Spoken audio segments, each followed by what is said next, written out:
சுதந்திரத்தை காத்த அனைவருக்கும் சொல்லுகின்றோம் எங்கள் முதல் வணக்கம். தாயின் மணிக்கொடி சொல்லுது ஜெய்ஹிந்த். தாயகம் கத்திட தன்னலம் போக்கிட சொல்லுது ஜெய்ஹிந்த்.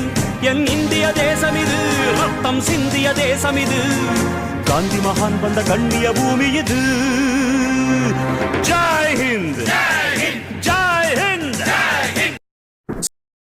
அரசியல் சட்டம் நமதாச்சு, ஆளும் விதிகள் முறையாச்சு, இந்தியன் பெயரும் மதிப்பாச்சு, ஈரேழு மாநிலம் பொறுப்பாச்சு, உழைப்பே நமது உரமாச்சு, ஊக்கம் அறிவுடன் ஒளியாச்சு, எல்லோர் கைகளும் இணைந்தாச்சு, ஏற்றம் வாழ்வில் நிஜமாச்சு, ஐந்தினை நிலமும் செழிப்பாச்சு, ஒற்றுமை எங்கள் வழியாச்சு, ஓங்கிய தொழில்கள் பலவாச்சு, ஔஷத அறிவும் மிகையாச்சு, அக்தே இந்திய பலமாச்சு, அக்தே இந்திய பலமாச்சு.